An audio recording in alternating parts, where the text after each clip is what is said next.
Thanks so much, everyone, for staying with us. Nigeria's economic reforms remain at the center of national debate. The federal government is pushing forward with tax reforms aimed at improving revenue generation and reducing dependence on borrowing. Yet questions persist about the pace of implementation. The growing concerns about unpaid domestic debts to contractors and businesses and the overall fiscal pressure on the economy. At the same time, developments in the Middle East are raising global concerns over oil prices and supply chains with potential implications for Nigeria's economy. Back home, the recent appointment of a new Minister of State for Finance also signals adjustment within the government's economic management team. Well, a lot of politics is also playing in the midst of all of these. Tonight, I'm being joined by the chairman of the Finance Committee in the Senate, Senator Sani Musa, who is from Niger State. Thanks so much indeed, Senator, for joining us. Thank you, Sharon. Thank you very much. Yeah. I mean, there's a lot of scrutiny on the finance and those who are handling the economy of this country. And the question as to, there is a lot of revenue, yet we are not implementing the budget. We still have the residue of 2024 budget, 2025 budget on largely a lot of it there is the unimplemented. 2026 budget is not even yet passed. What is going on from your discovery at the Senate? Thank you, Sharon. You know, when a country is putting quite a lot of reforms, especially in its economic development, you don't expect that you see changes overnight. It's not a straitjacket thing. It's something that has to take a gradual process. And part of it is that the oil subsidy has been removed by Mr. President. The foreign exchange have been controlled. You understand, where there is nothing like official or black market, in the sense that that differentiation, that differences are used to make some people very rich is no longer there. And quite a lot of other, like the Tax Reform Act has been signed by Mr. President. It has been assented, and it has taken up. And you can see not only within those framework of revenue, other sectors too, the infrastructure, legacy projects are going on everywhere. So you see, and the revenue we're making, if you look at our revenue initially, it's a very monolithic revenue. But today you can see the diversification going on, both in exports and also in terms of direct foreign investment coming to this country. The stability in the economy is just something that we should appreciate. You can see the growth rates, even the World Bank and the IMF have said it. The growth rate at which Nigeria is moving is very commendable. So that does not preclude the fact that, yes, there are some challenges, especially in meeting of our domestic debts, because as far as I'm concerned, all those projects under any budget, they are expenditures. So what the present government is doing is to see how we can harness more revenue, especially in areas of productivity, especially when we produce and export. And the government has come up with a policy that we cannot just continue to even export just raw materials. We have to improve on them, and we have to make them almost processed. Senator, it doesn't tally, does it? And it shows that this government looks confused economically, as though a government that doesn't know what it's doing with its economic affairs. For example, you say you have revenue. You are making more money than ever, but yet you are finding it difficult to pay contractors. You are not letting me finish. I've allowed you, Senator. No, you are not letting me finish. There's a confusion. No, there is no confusion. In the handling of the economy. You won't understand it, because I think your background is either law or journalism. But if you are background in political economics. If you are an economist, you will know that the indices and the projections that government usually do are just projections. When you're talking about having a budget is a proposal, it's a projection. It does not, it doesn't mean that it must tally with what the revenue will be. Are you condoning this government? You are supposed to, as a parliament, you are condoning this government for lack of implementation of the 2024 budget, 2025 budget. Nobody is condoning government, but I'm trying to make you to understand what budgeting is, and for you to understand what expenditure of government is. As far as I'm concerned today, I can tell you, yes, we had problems in looking at our projections in 2024 and 2025, which the National Assembly, in its wisdom, have decided to repeal those acts and reenact it into one and make it 2025. And then take about 70% of the 2025 coming into 2026. The reason is that, yes, if we have met our revenue, those revenues that we have met are non-oil. And you can see the volatility that has been in the oil sector for a long time. We have been a monolithic economy. We were only dependent on oil. But when the president came, you can see the changes. Even the oil subsidy that he removed is one of those areas that have strangulated our economy. And it will take a little while. And that is the reason why the tax reforms came. And how do you hope to correct this, for example? And you heard when one MDA came to you and said he got about 50 million naira in a year of an MDA that had a budget of billions. How do they want to run a Ministry of Health, for example, with about 50 million? What I keep telling you is that Appropriation Act is a projection based on what revenue will come in. And when you have so many, remember we have the foreign debts which have accumulated before this administration comes into it. We are servicing those foreign debts. You remember that we have been able to do quite a lot of things, especially in social services. The impact of 2022, the impact of COVID rolled over, and this administration came in at that time. Remember almost the ways and means that has been there. All these things are still there.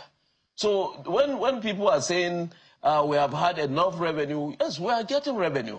But also look at the facets of projects and demands that we have. You remember, after the removal of the oil subsidy, at the time, Nigerian government have to intervene in bringing food to this country. We are facing insecurity. The quantum of money that was projected to go into the budget, most of this money were going into to solving the security issues. So, Sean, when you said the economy is not doing very well, no, I'm saying there's a confusion in the implementation. There is no confusion of the budget. As chairman of the Senate, on your table, Senator, chairman of the Senator, let me finish. There are 3 budgets that are in view. We don't have 3 budgets. Yes. You see, that is what I'm telling you. You have remnants of 2024. That is what I'm telling you. You have remnants of 2025. The reality is that there are failures in implementation, Senator. You have to understand economics. We do not have 3 budgets. I'm saying there are remnants in implementation. We have 2025 budget, which is still valid until 31st March. Let me ask you, so what is the implementation percentage of the 2024 budget? Do you have the figure? 2024? Yes, sir. 2024 is almost about 94%. Yes. In capital 2024, yes. And capital release. Yes, 2024. What about 2025? Sir? Yeah, 2025, that is where we have a little issue. And in solving that issue, we've decided that all capital projects in 2025 be rolled over to 2026. Let me ask you. And it happens everywhere. Let me ask you something. The budget is our projections and based on what revenue that will come. When are you hoping to pass the 2026 budget? Hopefully before the end of this month, definitely we'll pass the budget. But you guys are still on recess right now? We're not on recess. We're doing committee jobs. MDAs are coming for defense of their budgets. So we are still on. But the National Assembly is not closed. There are a lot of unanswered questions about the handlers of the economy not being able to answer some questions, critical questions. Like what question? You saw the House Committee and the questions as to how a lot of the fundings, a lot of the parameters and the indices of the economy have been met. You see, we always project our budget based on the parameters and the indices that they bring in the medium-term expenditure frameworks. And as I said earlier, most of our budgets in the previous years were basing it on the oil production and then what oil output we get and what revenue that oil will drive. But I'm telling you that this government have opened the space.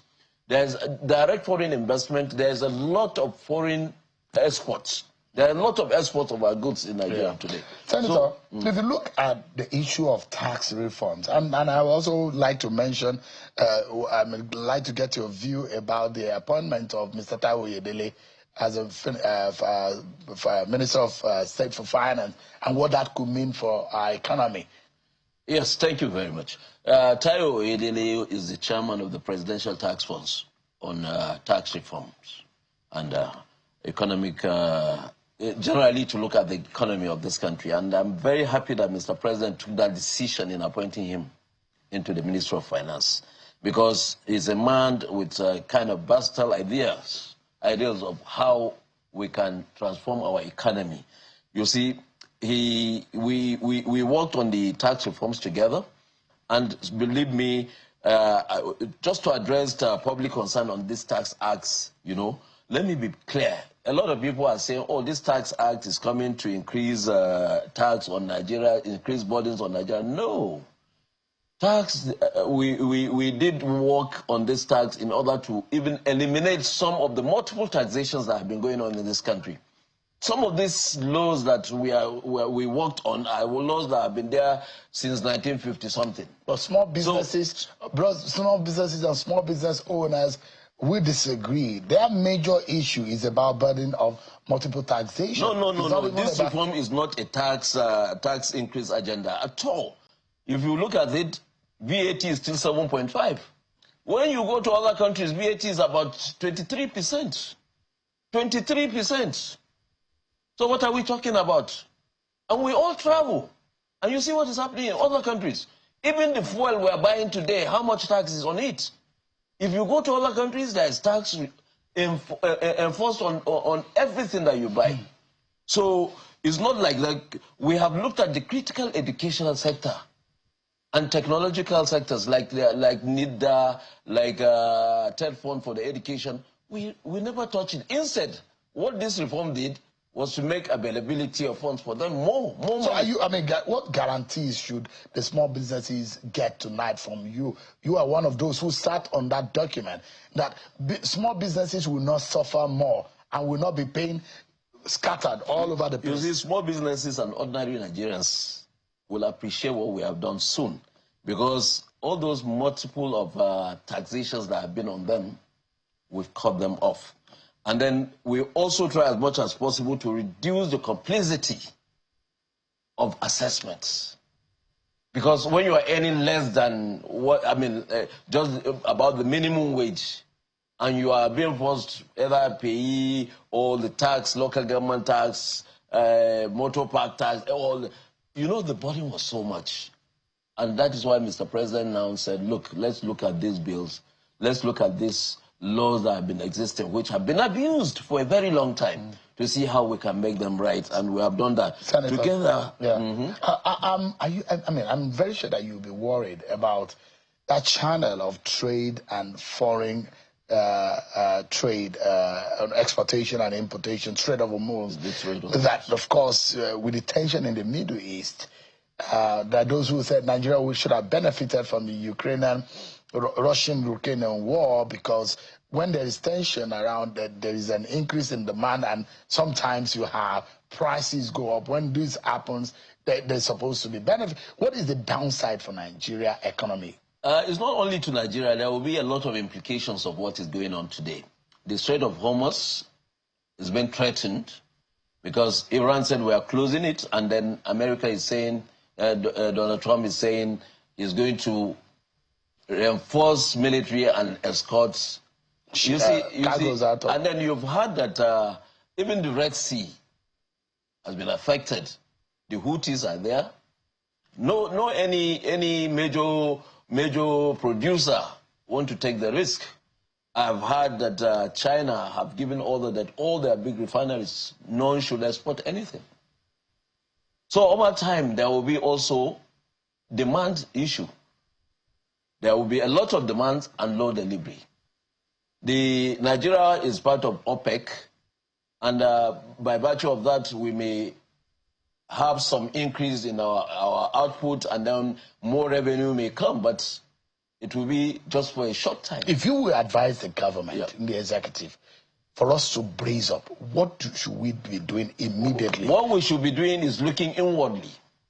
Looking inwardly. Is NNPC getting ready to make sure that the other refineries we have are going to work?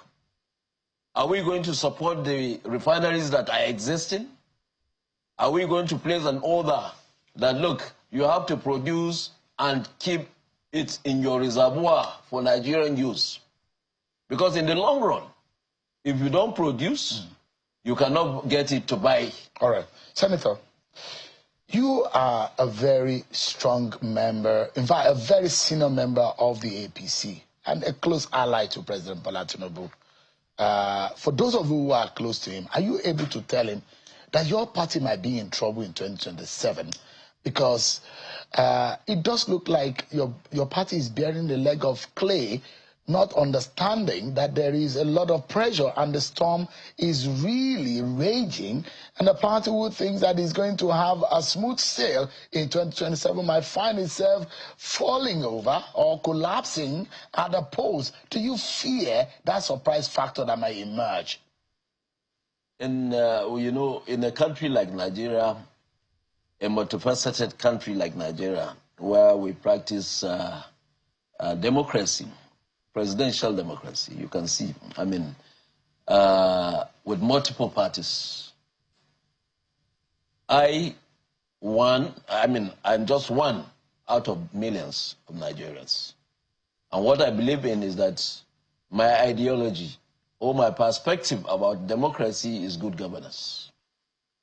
And if I'm seeing good governance, whichever political party, or because it's not ideological based, it's only in terms of good governance. And if I see that a government that is, even if I don't belong to that political party, that government is doing very well, I will have no cause and no reason not to join that party. Is there good governance that the APC is delivering? Are you telling me, are we in tyranny? Are we in tyranny? We are not. Do you think that Nigerians... do you think the majority of Nigerians believe in your party and delivering on good governance? How can you tell me if Nigerians believe in our party or not with all the majority states that we have? Even before the campaigns the campaigns saw that we are doing very well and they came. What's your problem about that? Not my problem. Let the other people organize themselves. Are you worried about a possible... Why would I be worried? The only worry I have is that we should be able to accommodate everybody and make Nigeria better together. That's the most important thing. Senator, thank you so much indeed. Always a pleasure having you.